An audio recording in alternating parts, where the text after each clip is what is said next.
Hey there. Welcome to Make More Love. This is the show for driven entrepreneurial men who want their life to be about more than just business success. They also want a passionate, aligned, and fun relationship with their spouse that lasts a lifetime. I'm your host, Ellen Dorian, and this is your space for straight-up, judgment-free conversations about creating a life where you handle the demands of business, relationships, and everything else in a holistic and fulfilling way. We're all about helping you be extraordinary in every way that matters. If you're new to the show, be sure to hit that follow or subscribe button right now so you never miss an episode. If you're serious about transforming your relationship and your life, staying connected here is your first step. And if you find today's conversation helpful, please share it with a friend who could use some new ideas for their own relationship. I have a question for you. Deep down, do you feel like you've already tried everything you can think of to bring back the intimate intensity of your relationship? Like you've done all the classics like flowers and candlelight dinners and bubble baths and rose petal trails and jewelry and fancy getaways? And maybe you've also done the self-help approach, read the books, listened to the podcasts, had the deep conversations, gotten all vulnerable, maybe even tried counseling. And yet, none of that seems to have really worked either. Today, I'm going to help you understand why what you've tried hasn't worked and show you how to break out of that cycle. If you've ever felt like you've done everything to get closer to your partner only to keep hitting a wall, you are not alone. It's painful, right? You're left feeling like a failure, wondering what else you could possibly do. The frustration and loneliness are overwhelming. No matter how much you give, it never seems to be enough. I hear that from many of my clients and my listeners. So let's get into this by talking about the trying everything trap. Actually, there's 4 ways that we get stuck in the trap of trying everything. The first 2 ways are about the problem themselves. Every problem, whether it's in business or in your relationship, has 2 parts. The first part is diagnosing the problem, figuring out what's really wrong so you can make a plan to fix it. And then the second part is coming up with what exactly you're going to do to fix it. And there are 2 ways we often get stuck. The first way is that you get stuck in diagnosis mode. You keep going over and over what the problem is, endlessly talking and analyzing every detail, but really never moving forward to the solution phase. Like a broken record, and it feels like you're running in circles. And you are, because you're not actually getting anywhere. And the second way is the opposite, where you might jump straight to the solution because you assume you already know the problem, but in reality, you haven't dug deep enough, so you're solving for a surface problem without actually identifying the underlying issue that's causing it. This is a classic pattern of ready, fire, aim. And essentially, that's the nature of the trial and error process, which we know is not efficient in any domain. Every business owner has had that experience in their business life, and I'm pretty sure you recognize it in your personal life too, but in relationships, we have even less patience and tolerance for it. The third reason we get stuck in the try everything trap is because we tend to do things on our own terms.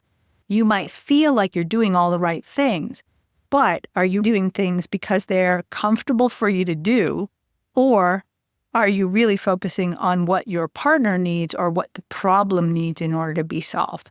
When you rush to solve the problem without understanding what the actual needs of your partner are, it's like throwing spaghetti at the wall. For example, you might think that helping around the house or running errands is what's needed so your partner won't be too tired to connect with you later on. Your partner might even express to you that they're tired and that's why they don't want to connect.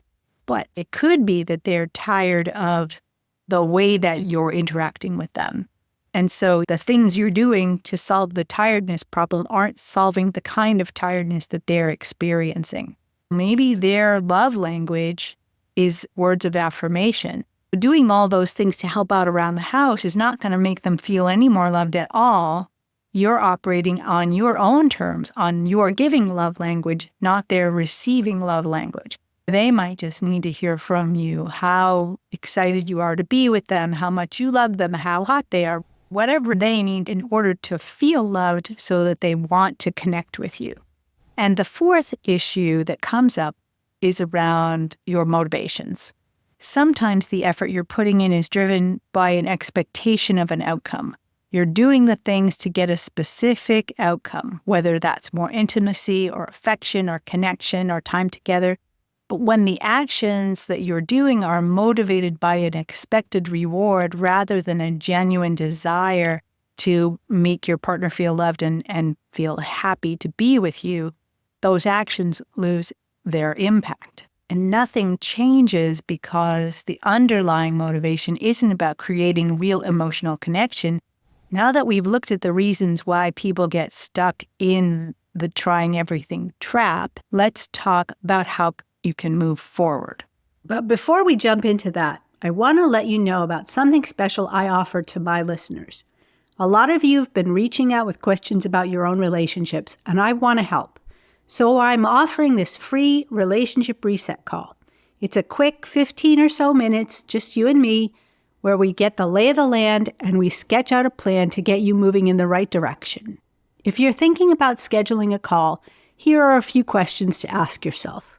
Would you like to be sure that you're focusing on the most urgent and important issues in your relationship? Would it be valuable for you to learn how to apply skills you've already mastered in your work to increase the passion in your relationship?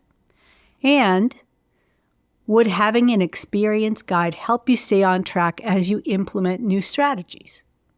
If you answered yes, then let's connect. Just head over to Relationship Reset Call, grab your spot, and we'll jump on a call and figure everything out. Because honestly, and you know this as well as I do, if you let your relationship slide, the cost to you financially, socially, emotionally, and in every other way is just enormous. It will truly put a dent in your armor. So let's not let that happen. Let's get you on a trajectory to make more love in your life and with your wife. And we're back. I'm sure by now you've heard of the 5 love languages. I've mentioned them a few times in various episodes and other content I've created. But maybe you don't really know about them or you don't know enough to take advantage of them. So I'm just going to give you a quick primer. The concept of love languages was developed by Gary Chapman, PhD, in his book, The 5 Love Languages, The Secret to Love That Lasts. It was on the New York Times bestseller list for 5 years straight. The premise is that people have different ways they communicate love to their partner and receive love. And Chapman breaks these down into 5 unique styles of communicating love. Number 1 is words of affirmation. That's using words to show love, like compliments, appreciation, encouragement, saying I love you, postcards, text messages, poems, stories, songs, you name it. The second one is quality time, doing things together. Even if you're not doing anything particularly romantic together, just being together is very important for people who have quality time as a primary love language. The third one is acts of service, which is doing things for your partner that make their lives easier and show that you care. These actions speak louder than words. The fourth is the giving and receiving of gifts, thoughtful, meaningful, physical symbols of love, relationship, etc. Not really about money, but more about meaning. And number 5 is physical touch, physical intimacy, hugs, holding hands, sex, all of these. So those are the 5 love languages. And it's not enough to just know what they are. You have to figure out what your partner's primary love languages are. Actually, everyone has a little bit of all of these. So what you're looking for is your partner's primary love languages. And it gets even more complicated because it turns out that everybody has a primary giving love language and a primary receiving love language. And a lot of times those are not the same. For example, you might have a giving love language of acts of service, doing things for other people. But your receiving love language might be something different, like words of affirmation, having your partner say, I love you, having your partner tell you how hot you look, or things like that. So if you are focused on doing things that are your primary giving love language, but your partner's primary receiving love language is not aligned with that, they're not going to feel loved in the same way as if you use their primary receiving love languages. That's probably worth a couple of illustrations. So here's a couple of stories. One of my clients came to me with this really common frustration. He said, she tells me she loves me all the time. She gives me cards, she calls me, she texts me just to say it again. She leaves little notes around the house. But here's the thing, she doesn't like to spend time with me. When I ask her to watch the game with me, she just gets bored and leaves. Or when I suggest that we go hiking together, she gets cranky and bails halfway through. I just want her to want to be with me. What do I do? So that's an example. And another client had a different frustration. He said, she's always fishing for compliments. She wants me to tell her how beautiful she is and how much I love her. But when I try to touch her or pull her in for a hug, she pushes me away. She doesn't seem to notice that I can't even keep my hands to myself when I'm around her. She just wants to hear me saying it, but honestly, it feels silly to say I love you 20 times a day. And when she tells me 20 times a day how much she loves me, that starts to feel fake to me. I don't understand it. So in both cases, you can see the issue wasn't the effort that the person put in. It was the mismatch between the love languages. In one case, the person's receiving love language was quality time. So he wasn't feeling loved when his partner just kept telling him. In the other case, his partner's primary love language was words of affirmation, and his was trying to connect by physical touch. I hope those explanations help. So now, I hope you understand why doing things on your own terms or with misaligned motivations doesn't work, and how the 5 love languages can help you focus on your partner's needs. Let's talk about that in terms of action steps. So the first step is to know your own love languages and your partner's, both for giving and for receiving. Taking the time to figure that out, both for yourself and your partner. The second step is to identify any gaps. Are you showing love in a way that's natural for you but not meaningful for them? And if so, there's a gap that you need to fill. The third step is to start small and be consistent. This is not about getting things done perfectly. It's one of those cases where quantity is just as important as quality. And number 4 is stick with it. This isn't a quick fix. It's like building a muscle, and the more you practice, the better you're going to get. So let's talk about practicing your partner's love language. A great first step for everyone is to review the romantic hero power moves that I shared with you in Make More Love episode 25. That gives you a look, a touch, and a word that you can do to show love to your partner and to bring you closer together. In addition to that, I've put together a list of non-routine, interesting ideas for each of the love languages, and hopefully you'll find at least one you haven't tried before. Starting with words of affirmation, if your partner loves words, then think beyond the usual compliments. One client of mine made a word-a-day calendar for his partner that highlighted the ways she made his life better. Or try something fun, like working up a stand-up routine that's funny but also showcases how amazing your partner is. Write a story, a song, a poem, record a video.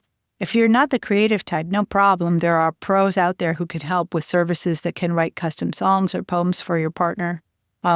Just have a look around on Fiverr, for instance, and you'll find people there. Second one is quality time. The goal here is to create memories that you can laugh about and talk about for years. How about planning a scavenger hunt in your neighborhood where each stop has a special meaning for your relationship? Or go on a spontaneous date where you have 0 plans, just pick random streets to walk down or drive with no destination in mind and see where you end up.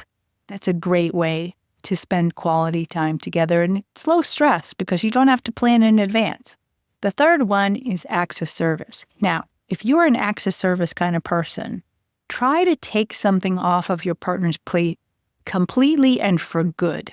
That is a kick-ass act of service. For example, take over all their car maintenance, do all the oil changes, the winter tires, the inspections, the car washes, fill it with gas. If it snows where you live, brush off their car and start it after every storm.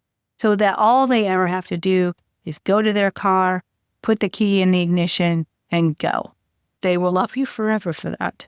The next one is giving and receiving gifts. So think outside the box. Gifts they didn't even know they wanted. For instance, put together a personalized kit for a hobby that they've neglected. One of my clients put together a writer's retreat in a box. They put in notebooks and fancy pens and a journal with journaling props. They gave it to their partner who loved to write and hadn't had time to do it in a long time. And this sparked ideas in them and really brought them closer together. You can go for something a little more out there, like name a star after them, or save a whale for them, or something along those lines. Or you could maybe get them some artwork from a local artist that speaks to something special in your relationship. And the last one is physical touch. And stay tuned for some awesome physical touch ideas on future episodes of Make More Love. But for now, let's just mix it up a little bit. So learn how to give a facial, because that's a little different from the usual massage. Or if you are old enough to remember what Twister is, and you can get your hands on a game, pull that out on a Friday night for some fun physical contact. Or try sleeping naked like we talked about in episode 21 of Make More Love. You could try a silent connection night where you communicate only through touch and eye contact instead of relying on words just for the whole evening. So I hope you've gotten a couple ideas for things you might not have tried yet. But the bottom line of this whole episode is that you need to stop trying everything and do the right things to move your relationship forward. That's how you establish a better connection. Before we wrap up, here are 3 key points I want you to take away from today's episode. Number 1 is to understand the real problem before you start rushing into solutions. Getting stuck in diagnosis mode or rushing into solutions with the ready, fire, aim approach without fully understanding what's going on just ends up in a loop of endless frustration. So slow down, identify the root issue, and focus on what truly needs attention. Number 2 is to stop operating on your own terms. One of the biggest mistakes that you want to avoid is doing what feels natural to you without considering what your partner truly needs. The 5 love languages are a powerful tool to help you step out of your comfort zone in a way that really matters to them and gets you out of the trap of trying everything. And number 3 is consistency over perfection. Building a fulfilling relationship is about showing up consistently and practicing your partner's love language, even if it feels a little unfamiliar or challenging for you at first. They will appreciate the effort even if you don't get it exactly right. And if you keep practicing, you will get it exactly right. All right. I hope today's episode added some real value to your life. If you are ready for more support, ideas, or just someone to brainstorm with, here are 3 ways to get that. 1 is to join our private and free Passionate Partners Insider community on Facebook for exclusive content and resources. Number 2 is to visit our website and our social channels to learn more about our programs, workshops, and private coaching options. That's passionatepartnersproject.com. And number 3, if you want to dive into your specific situation, book a free relationship reset call with me. Whether it's a minor tune-up or a major overhaul, we'll make a plan to get you back on track. Just head over to relationshipresetcall.com to set that up. You'll find everything you need, including the links to everything I've mentioned and my personal email right in the show notes. I'll be here whenever you're ready. And now I've got a request. I could really use your help to get the word out about Make More Love.